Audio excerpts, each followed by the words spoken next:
Most traders will see aggression coming into the market, whether it's bullish or bearish, and they'll just chase price.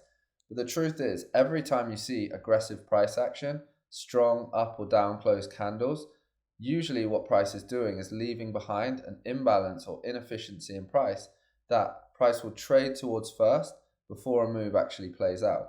So I want to show you how to spot inefficiencies and imbalances on your chart and get into trades like this 3R trade that played out on Euro GBP. So let's take a look at what's going on. So I'm swing trading, so I'm looking at the 12-hour time frame for my execution, and I want to overlay higher time frame candles to start to bring in my bias. So I'm going to look at the 2-week candle, and straight away I can see that we had this strong up move and bullish 2-week candle right here. And then in the next candle, price swept the range of this candle, raiding the external range liquidity above its previous candle, and then closed inside of its range. So the next natural target for price could be this range's low, because we're going to see accumulation, manipulation, and then distribution to the low. Now first we need to look at what's going on here and start to actually find whether there is bearish momentum coming into the market. So if we start to map what's going on with price, we can see we've got an up move in the market.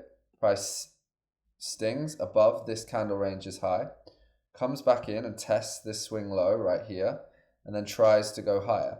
So at this point, we really need to see this demand in the market hold to see higher prices.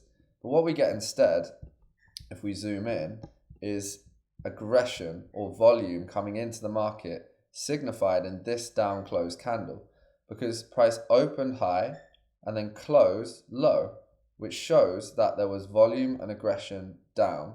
So this is our first sign that we might want to trade lower. So what you see is price doesn't just do this and go down. It first retraces into the imbalance in this candle. Because if you think about it, if you're on the lower time frames and you want to get involved in this down move, you're going to be missing the move. This is where you were looking to enter and price aggressively moved away from you. So you'll be waiting to see price retrace before you execute new orders. So that's where the supply in the market then steps in to drive price lower again. So this is the first type of inefficiency that we see. Strong down close candles into areas of support or resistance that we would expect to see price react from. So this is the first sign that we can get involved. And if you were maybe on the lower time frames or you were willing to take that risk, you could get involved in this trade.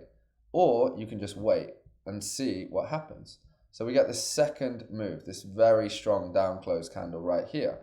If I just take this away, this also closes the 2-week candle. So we confirm that we have swept above and closed inside this candle's range.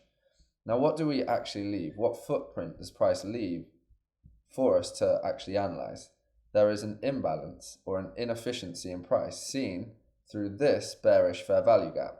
So the first or second type of imbalance I want to talk about are fair value gaps. And these are simply gaps in price or inefficiency, but seen through the wicks of candle 1 and candle 2. For these fair value gaps to form, you need to see a ranging candle, then a strong candle up or down, which creates a space for then another candle to trade back and leave an inefficiency between the wicks of candle 1 and 2. Candle 1 and 3.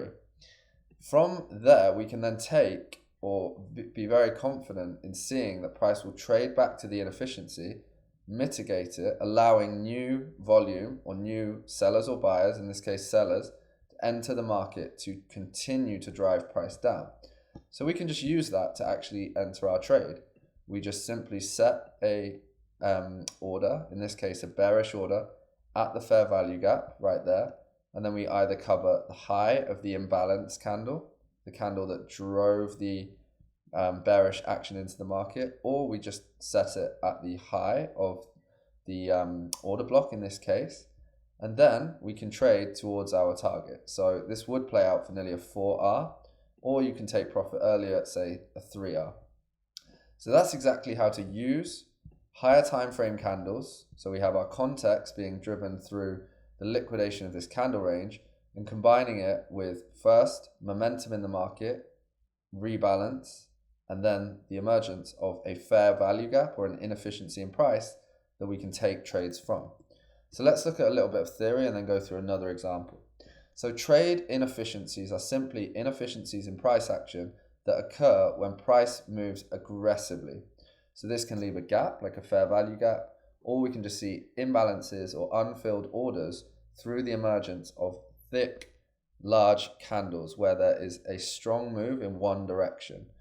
These create zones where price is going to return to achieve the balance, to rebalance price before continuing in the original trend. So most traders ignore inefficiencies. They just assume that price is running and they get involved. They either get stopped out in the retrace or they just get a really poor RR trade where they're not actually getting or maximizing the return on the trade. So just wait for price to retrace into that imbalance and quite simply ride the move as you were anticipating. So that's example one. Let's look at another example on GBP CHF. Same price action, so we're looking at 12-hour, and I'm just going to overlay again the 2-week candle.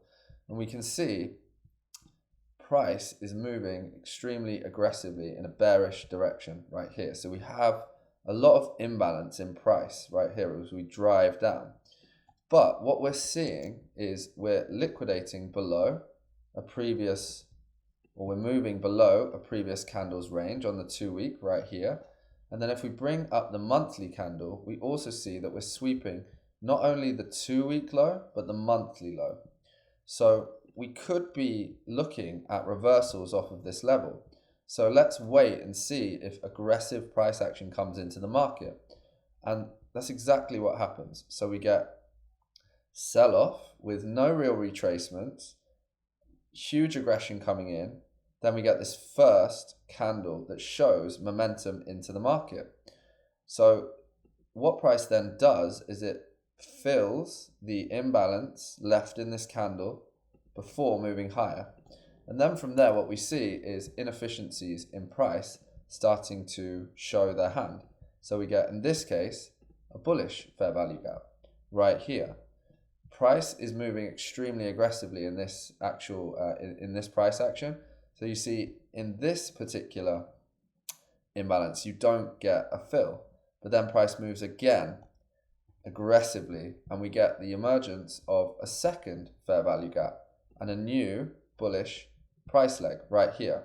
So this becomes our swing point right here because we've seen retracement, aggression. So price is now not interested in this breakaway gap. It wants to fill the latest imbalance in price before moving to our target. So target one would be right here at this candle's high. Because we're manipulating the external range liquidity, we now want to target the high. And then more longer term, we might be looking at targeting the monthly high right here. We also have these intermediate highs. So we have a high right here beyond this candle's high. So you can take trades from the imbalance, again, covering the swing point or the liquidation towards firstly this target. You get a 1R just over, or you can hold to the intermediate target, or if you really want to hold for a longer period, you eventually get a 4R trade. For me, I would probably be holding to this intermediate high, simply because we see we have a lot of weak liquidity right here that price can target and be drawn towards. So you get yourself a 3.27R trade. So yes, you could have got involved right here by just seeing the imbalance left in this candle. You might have had an order sitting here, you don't get filled, but you just stay in the market and you wait for those inefficiencies to be created and then trade from them. And that is how you use imbalances in price and inefficiency in price to get involved in high probability trades, by combining inefficiency with the liquidation of higher time frame candles. And that gives you your draw on liquidity. So how to apply this? Identify gaps or imbalances in aggressive price moves, wait for price to return to fill the inefficiency, confirm higher time frame context supports your continuation trades, then enter within the inefficiency zone aligned with your higher time frame bias. So whether that's at 50% of the aggressive candle or at the fair value gap created by that inefficiency or that volume coming into the market, leaving that gap between candles 1 and candles 3. So my model is that I track and analyze 32 forex pairs, including gold, silver, and Bitcoin. I track against 12-hour price action against monthly, 2-weekly, and weekly candle closures, and then I execute when trades show up. Once you get good at this, you can do it in 10 to 15 minutes a day, and if you're consistent, you can become a very good trader. So if you're interested in swing trading content, if you're interested in trading candle ranges, then please subscribe to the channel, and I'll see you on the next one.